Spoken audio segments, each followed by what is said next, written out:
हमारे शास्त्र में एक बहुत सुंदर नीति है, वानप्रस्थ। जीव इस संसार में जाल फैलाता है, घर गृहस्थी का, व्यापार का, लेकिन बुद्धिमान जीव को चाहिए कि जाल फैलाए लेकिन समेटना भी आना चाहिए। ऐसा ना हो कि जाल में इतने उलझ जाएं कि हमारी आखिरी सांस बस संसार में ही अटकी रहे। संसार का काम करना, जिम्मेदारी निभाना, व्यापार बिजनेस करना, धनी बनना, इसमें कोई अपराध नहीं है। लेकिन एक समय ऐसा जरूर आना चाहिए कि हम अपने हाथों से ही धीरे धीरे धीरे करते करते संसार से मुक्त होते चले। बच्चे समझदार हो जाएं, विवाह हो जाए तो अपनी जिम्मेदारियों को अब बच्चों को सौंपना आरंभ करें।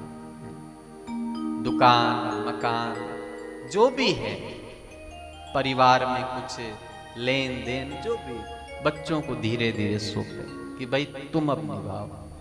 और स्वयं को चाहिए कि जिम्मेदारियों से मुक्त होते हुए अपना ज्यादा समय भगवान के तीर्थों में जाना, दान पुण्य करना, कथा कीर्तन में जाना, मंदिर में रहना, थोड़ा समय ऐसे बिताना चाहिए, संतों के पास जाना, या कुछ सेवा का कार्य, कुछ न कुछ सेवा, समाज की, संतों की, भगवान की, पशु पक्षियों की सेवा का कार्य हाथ में।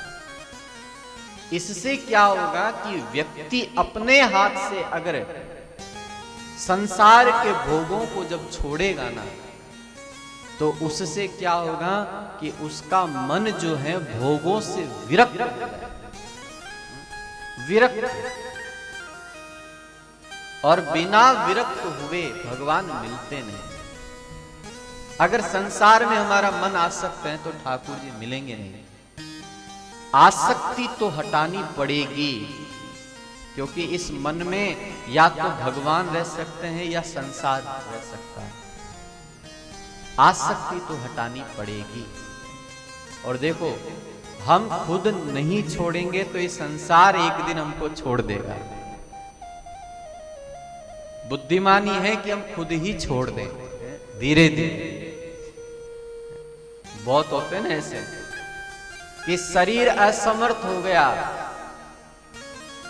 अब न तो कहीं जा सकते हैं न कहीं आ सकते हैं, घर में बैठे हैं, लेकिन बैठे बैठे ही बस दिन रात सोचते रहते हैं कि मेरी दुकान को मेरा बेटा न जाने कैसे संभालता होगा। होता है ऐसा। मृत्यु की घड़ी सामने है, लेकिन दिमाग में बस एक ही बात रहती है, न जाने मेरी दुकान कैसी होगी, वो कैसा होगा, वो कैसा होगा।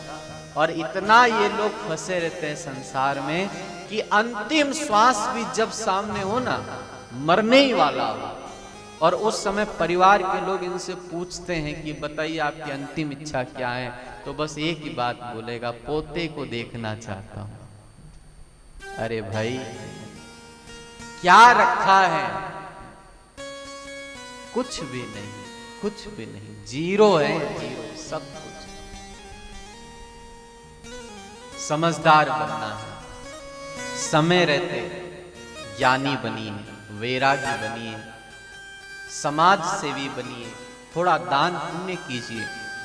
आप यकीन मानिए, जितने भी धनी मानी लोग हैं, उनके जीवन का अनुभव है कि उनके जीवन में लक्ष्मी की कृपा तब हुई जब उन्होंने पहले कुछ सेवाएं की, दान आदि, सेवा। जितना आप संसार की सेवा करेंगे, धन से, तन से, मन से, जो भी गुण आपके पास हैं, तो आपके ऊपर लक्ष्मी की कृपा अवश्य होगी। क्योंकि इस प्रकृति का नियम है कि पहले आप एक बीज डालो, तब ये प्रकृति 1000 बीज आपको वापस देगी। श्वास छोड़ेंगे तो श्वास लेंगे ना। अब हम श्वास रोक करके बैठ जाएंगे, नहीं हम छोड़ेंगे नहीं, तो श्वास लोगे कैसे? तो दो, आप ऐसे दोगे, वो ऊपर वाला 1000 हाथों से ऐसे देगा, और आप ऐसे मुट्ठी करके बैठ जाओगे तो ठाकुर जी भी मुट्ठी बांध के बैठ जाएंगे। इसलिए खूब सेवा करो, है ना, जीवन में खूब कमाओ और खूब सेवा करो, और इसी प्रकार हमारा अंतिम समय भी बहुत मंगल में रहे, भजन साधन में रहे, ऐसा आप जीवन जियो।